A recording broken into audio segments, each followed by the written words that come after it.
한 해가 저물고 또 새해가 왔네요.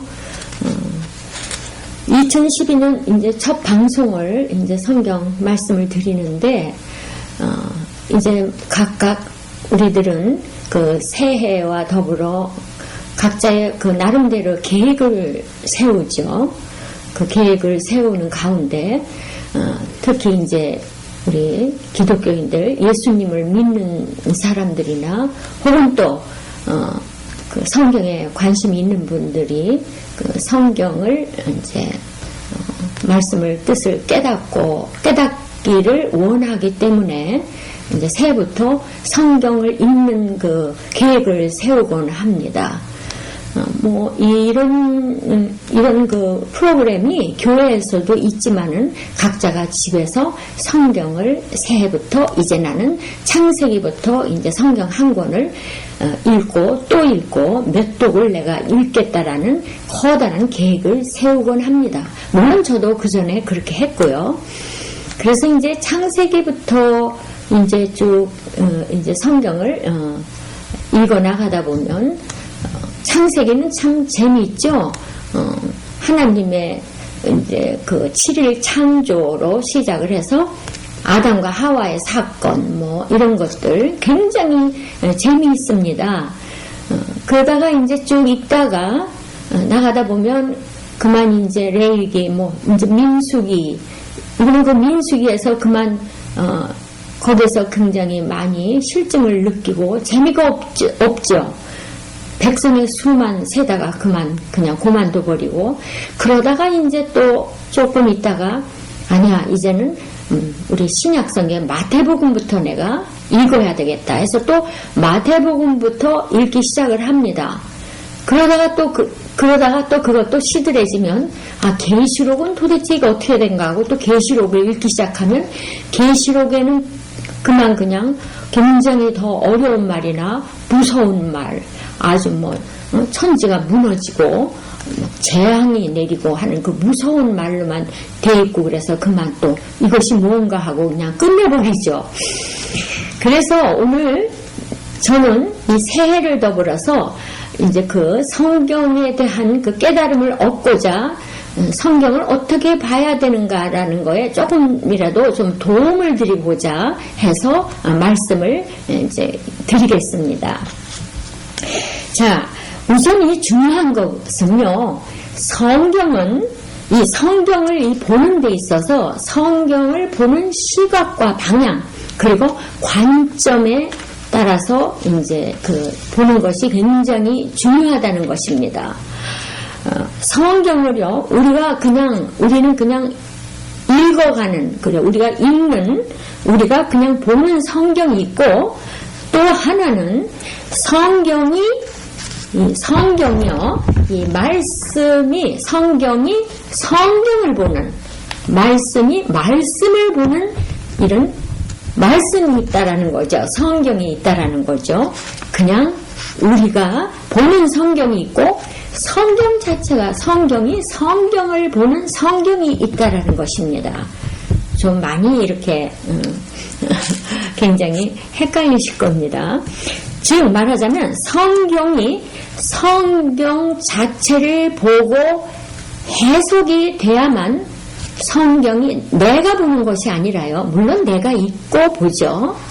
성경이 성경 자체를 보고 해석함으로써 바로 그게 올바른 깨달음이 저 깊은 속의 깨달음을 우리가 갖게 되는 것입니다.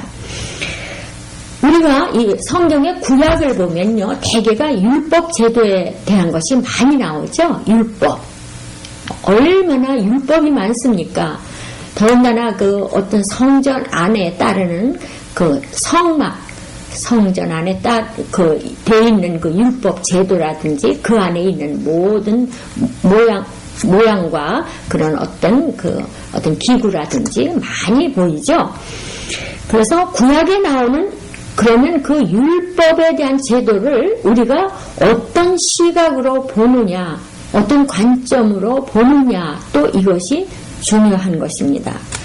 어떻게 볼 것인가? 또 구약에 나오는 그 아까도 말씀드렸듯이 뭐 할례니 성막이니 뭐 그런 거 많이 나오죠. 그런 등대니 이런 것들이 그 성막 안에 있는 것들의 하나하나가 어떠한 관점으로 볼 것이냐 하는 것에 많은 그것이 깨달음이 갖게 되느냐 갖지 않게 되느냐 하는 거기에 또 달려 있습니다. 자, 제가 이제 그 성경 구절 하나를 예를 들면 우리가 잘 아는 요한복음 1장 14절에 있는 말씀이죠. 말씀이 육신이 되어서 우리 안에 거하심에 말씀이 육신이 되어서 우리 안에 거하심에 우리가 그 영광을 보니 아버지의 독생자의 영광이요. 아버지의 독생자의 영광이요. 은혜와 진리가 충만하더라. 이런 말씀이 있죠. 즉 아버지의 영광이니 은혜와 진리가 충만하다라는 우리는 그것으로 그냥 아는 것으로 다인 줄 대개 그렇게 알고 있습니다. 이것을 볼 때 우리가 이 말씀을 저 거꾸로 저 구약을 어떻게 이 속에서 구약을 또 이 말씀이 저 구약 속에 어떤 말이 있는가 이 말과 같은 그 뜻이 그림자적으로 어디에 있는가를 어떤 관점으로 볼 거라 하는 거가 또 중요하죠. 또 율법과 제도를 어떻게 보는 거에 대한 아까도 말씀드렸듯이 그 시각과 방향과 관점이 매우 중요하다는 겁니다. 오늘날 말이죠. 성경 해석이 얼마나 다양합니까?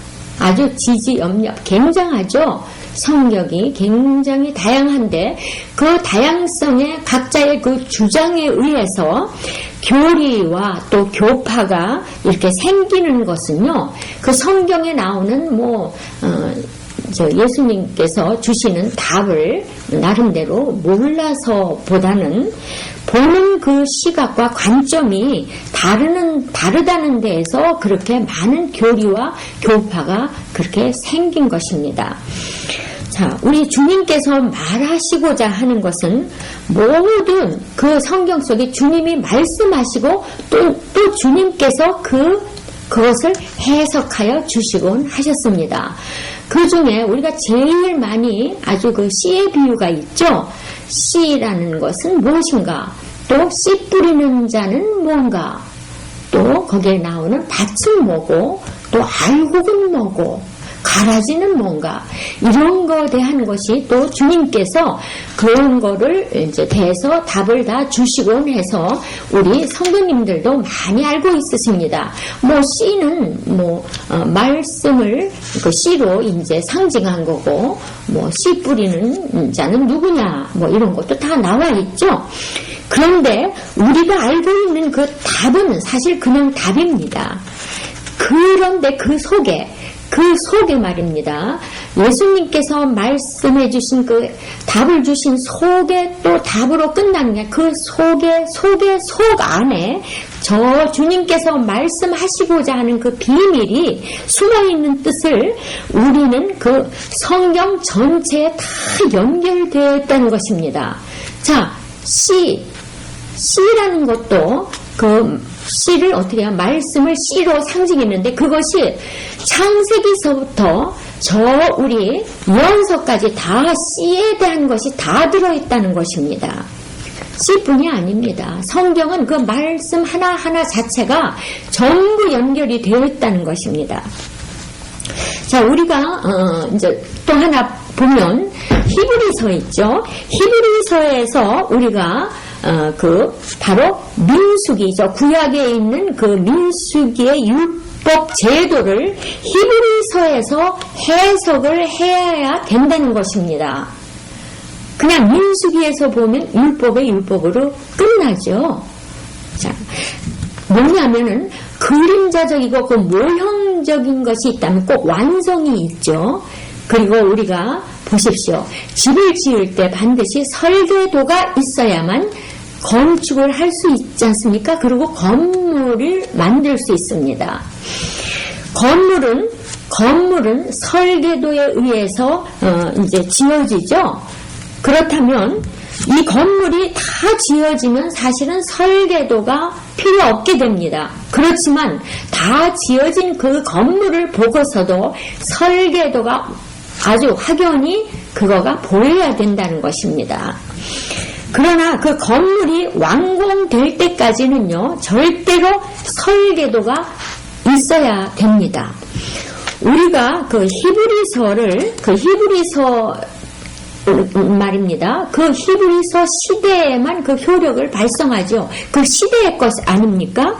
그런데 그 히브리서가 그 말씀이 오기 전에 그 말씀이 오기 전에까지는 있는 구약에서만 있다면은 어떻게 하면은 히브리서에서 뜻하고 있는 그 구약을 발견하겠습니까? 히브리서가 오기 전에 안 왔다면 말입니까? 못하죠?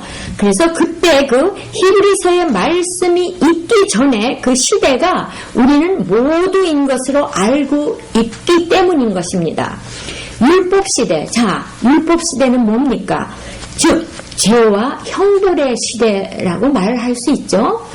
왜냐하면은 그 율법시대는 바로 그 제사, 우리 제사 드리는 거 뭡니까? 율법시대에 바로 죄에 대한 거죠. 죄에 대한 법입니다. 죄에 대하여서 아주 무섭고 굉장히 심판과 어떤 심판의 판결이라든지 그 지옥이라는 거에 대한 것이 얼마나 두려움이 큽니까? 그 율법시대에는요. 그런데 우리는 지금 현대 우리 히브리서 시대, 즉 예수님께서 율법에서 우리가 자유율법으로 오신 분이 아니십니까? 우리가 지금 그런 시대에 살고 있는데, 말하자면은 이제 히브리서도 어떻게 구약 이후에 온 것 아닙니까? 그 이후에 오신 말씀인데, 그런데 그렇게 했어도 지금도 아직까지도 아주 힘들어하는 그 율법 아래 종노릇하는 그런 힘들어 종에 매여 있는 그런 분들을 많이 볼 수 있습니다. 아무래도 그 율법에 매여 있지 않고 진리의 말씀을 그나마 깨달은 사람들은 그 어떤 사람이 바로 본인은 진리에서 자유가 되었다. 진리가 나를 자유케 한다라고 말하고는 있지만 그 본인으로 하여금은 그게 눈에 보입니다. 역시 아직도 율법의 종노릇하고 있다는 것이 보인다는 것입니다. 요한복음 8장 32절에 그 말씀이 확실히 나와 있죠. 진리를 알지니 진리가 너희를 자유케 하리라. 그런 말씀이 나와 있죠. 그리고 또 아들이 너희를 자유케 하면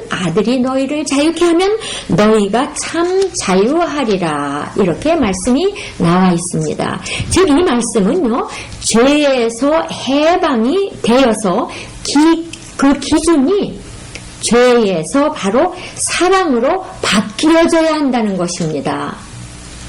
그렇죠?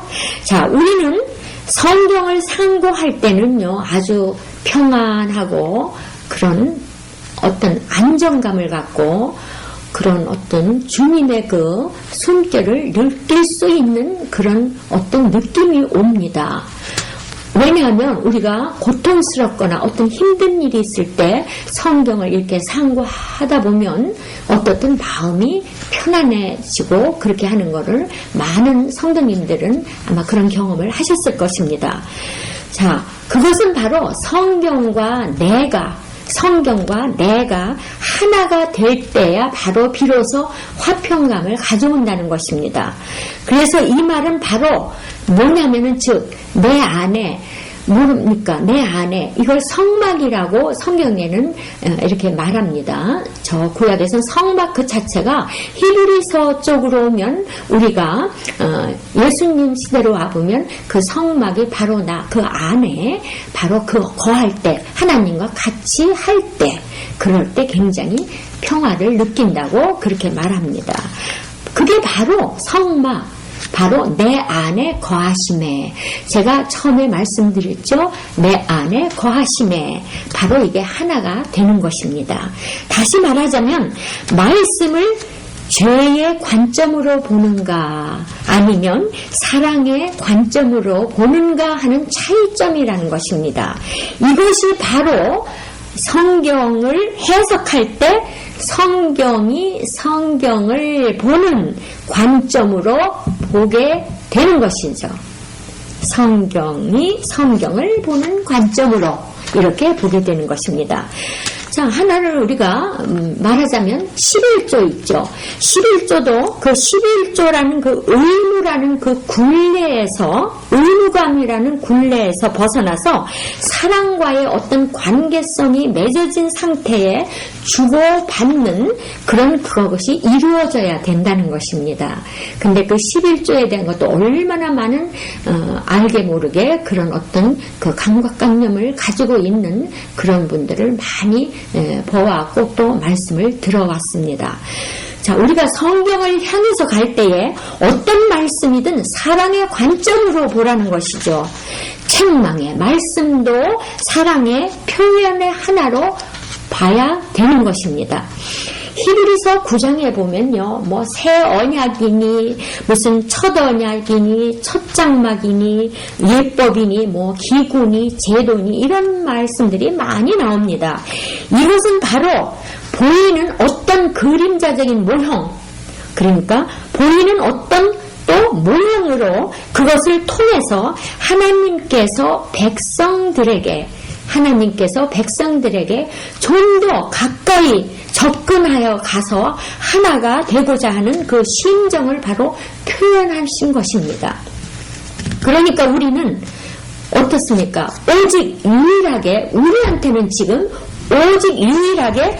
오직 보고 만질 수 있는 것은 이 성경뿐이라는 것입니다.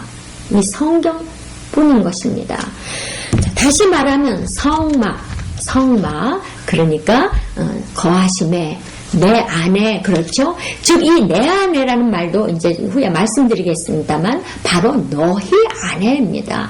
그저 나라는 그 생각을 하기 때문에 이 사랑이라는 것이 도저히 이것이 더군다나 어떻습니까? 사랑이라는 자체가 그 말씀 속에 묻어나오지 않은 것입니다. 오로지 나 하기 때문에 이것은 하나님의 사랑이 가장 가까이 바로 쉽게 이렇게 접근하기 쉬운 것으로 바로 우리가 성막이라고 하는 그 의미가 하나님과 함께 거한다는 그런 얘기입니다.